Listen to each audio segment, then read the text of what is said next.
Champions trophy का काबिल कबूल फार्मूला कल होने वाली बोर्ड मीटिंग से पहले फराहम किया जाए। पाकिस्तान क्रिकेट बोर्ड का आईसीसी से मुतालबा। बॉल आईसीसी की कोर्ट में फेंक दी। ज़राए के मुताबिक पीसीबी ने आईसीसी पर अपना मौक़िफ़ वाज़ेह किया है कि हाइब्रिड के तहत न्यूट्रल वेन्यू पर भारत के साथ मैच काबिल कबूल नहीं। न्यूट्रल वेन्यू पर भारत से मैच खेलने का फार्मूला बना तो पाकिस्तान भारत जाकर नहीं खेलेगा। चेयरमैन पीसीबी मोहसिन नकवी कह चुके हैं कि ऐसा नहीं हो सकता कि हम भारत में जाकर खेलें और वो यहाँ आकर ना खेलें। जो भी होगा बराबरी की सतह पर होगा।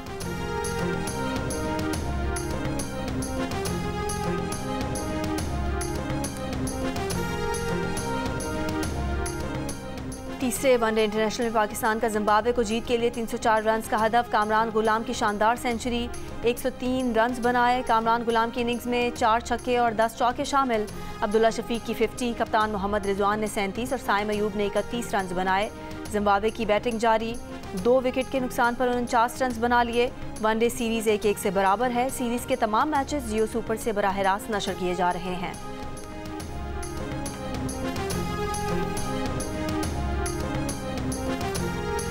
विफाकी काबीना ने केपी में गवर्नर राज नाफिज करने की हिमायत कर दी। वजारत कानून और अटॉर्नी जनरल ने विफाकी काबीना को अपनी राय दे दी। ज़राए के मुताबिक काबीना इजलास में कहा गया है कि खैबर पख्तूनख्वा ने खुद 2 बार विफाक पर चढ़ाई करके गवर्नर राज का जवाब पैदा किया। विफाक पर चढ़ाई में सरकारी मुलाजमीन और सरकारी मशीनरी इस्तेमाल की गई। हुकूमत का गवर्नर राज से पहले पीपल्स पार्टी, कौमी वतन पार्टी, ANP से मुशावरत का फैसला। इत्तेहादियों और स्टेक होल्डर्स को एतमाद में लेकर हतमी फैसला किया जाएगा।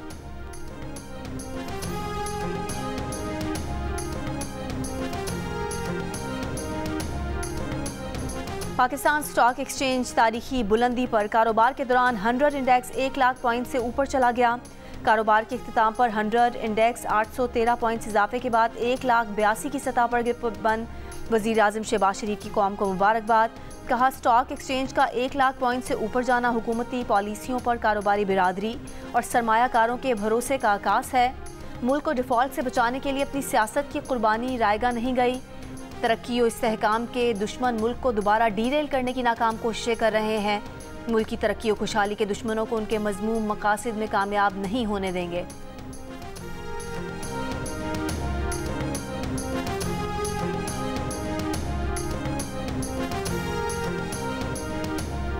PTI एहतजाज के दौरान पुरतशद्दुद वाक़यात में मुलविस 64 अफगान बाशिंदों समेत 1151 मुजाहिरीन को गिरफ्तार किया। गिरफ्तार अफगानियों 60 गैर कानूनी हैं, इनके पास कोई दस्तावेज़ात नहीं। RPO रावलपिंडी की DPO अटक के हमरा प्रेस कॉन्फ्रेंस। कहा, मुजाहिरीन के खिलाफ रावलपिंडी रीजन में 32 मुकदमा दर्ज किए। मुजाहिरीन ने पुलिस के खिलाफ पुरतशद्दुद कार्रवाइयों का आगाज़ किया। हकला के मकाम पर बराह रास्त फायरिंग की, आंसू गैस के शेल फेंके। मुजाहिरीन के तशद्दुद से 170 अहलकार जख्मी हुए, 25 की हालत नाजुक है। दूसरी जानिब रावलपिंडी के मुख्तलिफ थानों में बानी PTI समेत पार्टी के दीगर रहनुमाओं और कारकुनान के खिलाफ 11 मुकदमा दर्ज। बुशरा बीबी, वज़ीर आला खैबर पख्तूनख्वा अली अमीन गंडापुर, अलीमा खान और साबिक सदर आरिफ अलवी समेत कई रहनुमा नामजद।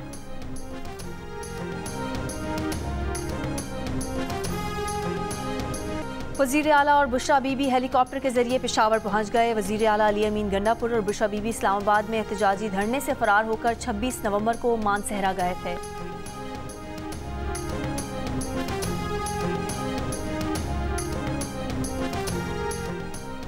PTI रहनुमा शौकत यूसुफजई ने एहतजाज में नाकामी की जिम्मेदारी PTI की मरकजी क़यादत पर डाल दी। कहा, बुशरा बीबी का शौहर बगैर जुर्म के जेल में है, वो क्यों ना सड़क पर निकलती। सवाल ये पैदा होता है कि बाकी लीडरशिप ने क्या किया। बानी PTI ने जब संगजानी में धरना देने की इजाज़त दी तो अमल क्यों नहीं हुआ। PTI ने बड़ा मौका ज़ाया कर दिया। मुशावरत से आगे बढ़ते तो आज नतायज कुछ और होते।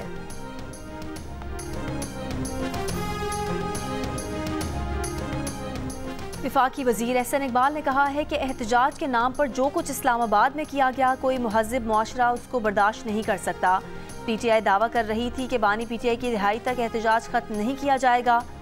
विफाकी वज़ीर अता तारड़ ने कहा, PTI के अज़ाइम पुरअमन एहतजाज के नहीं थे। PTI का पुरतशद्दुद एहतजाज करने का ट्रैक रिकॉर्ड है। PTI के शरपसंद अपने साथ आंसू गैस के शेल भी लाए थे।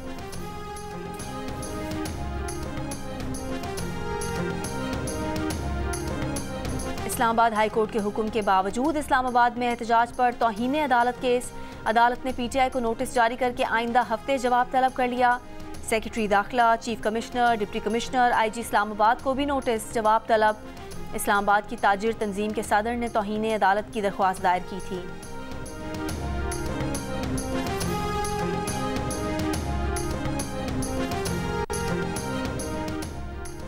वफाकी वजीर अमीर मकाम का कहना है कि शर पसंदों ने इस्लामाबाद पर हमला किया और मामूलात को मफलूज किया गया।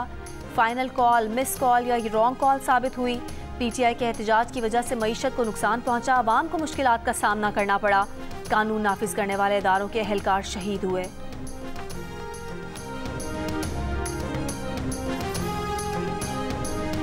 कराची की इंसदाद दहशतगर्दी अदालत में सानहा 9 मई के 5 मुकदमात में 11 PTI रहनुमाओं की जमानतें मंसूख।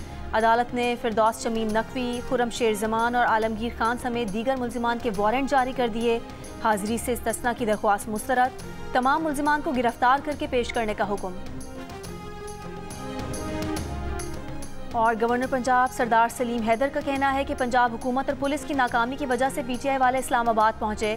इस्लामाबाद में ऑपरेशन करके बहुत अच्छा किया गया, यही होना चाहिए था। बुशा बीबी और अली अमीन तो पहले भागना चाहते थे लेकिन उन्हें कारकुनान ने जाने नहीं दिया। सलमान अकरम राजा ने सेक्रेटरी जनरल PTI के ओहदे से इस्तीफा दे दिया है। इस्तीफे की वजूहात जानते हैं नुमाइंदा जियो न्यूज़ हैदर शराजी से। जी हैदर। जी पाकिस्तान तहरीक इंसाफ के सेक्रेटरी जनरल सलमान अकरम राजा ने इस्तीफा दे दिया है और वो पार्टी के जानिब से सेक्रेटरी जनरल के ओहदे पर जिम्मेदारियां निभा रहे थे और पार्टी जराए का कहना है कि सलमान अकरम राजा ने इस्तीफा ज़ाती वजूहात की बुनियाद पर दिया और सलमान अकरम राजा ने इस्तीफा पार्टी क़यादत को भिजवा दिया है। अब इस सिलसिले में पार्टी क़यादत उनके इस्तीफा कबूल करने से मुताल्लिक हतमी फैसला करेगी, जबकि चेयरमैन PTI बैरिस्टर गौहर ने इस्तीफा दिए जाने की तस्दीक कर दी है।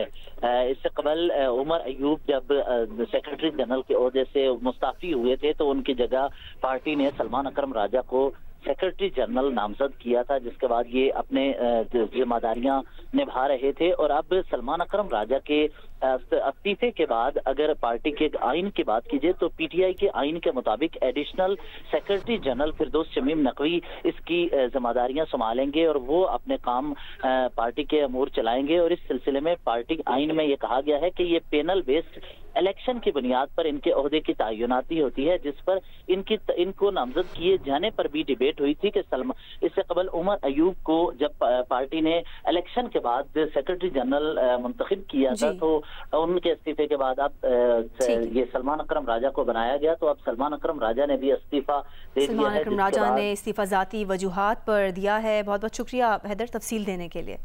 अभी आपको खबर दें, वफाकी काबीना की अक्सरियत ने खैबर पख्तूनख्वा में गवर्नर राज नाफिज करने की हिमायत कर दी है। हुकूमती ज़राए का कहना है कि गवर्नर राज से पहले पीपल्स पार्टी, कौमी वतन पार्टी और ANP से मुशावरत की जाएगी। मजीद तफसीलात जान लेते हैं जियो न्यूज़ के नुमाइंदे अयाज अकबर यूसुफ से। अयाज बताएगा मजीद क्या मुशावरत की गई? देखिए, जो पाकिस्तान तहरीक इंसाफ का जो एहतजाज था उसके बाद कल वफाकी काबीना का बड़ा लंबा इजलास हुआ काफी टाइम से। उसके बाद ज़राए ने हमें बताया कि इसमें मुख्तलिफ ऑप्शंस पे गौर भी किया गया, जो नुकसानात हुए, जो एहतजाज में लोग जख्मी हुए, तमाम चीजों के हवाले से मुकम्मल ब्रीफिंग दी गई। उसके बाद वफाकी काबीना ने मुशावरत करने के बाद जो है वो वफाकी वजीर अमीर मकाम ने कहा कि ये रोजाना ही की बुनियाद पर ये काम हो रहे हैं, क्यों ना इनके खिलाफ जो है कोई ऐसी कार्रवाई की जाए, जिसमें उन्होंने गवर्नर राज लगाने के हवाले से अपने एक सजेशन जो है वो वफाकी काबीना में पुट की।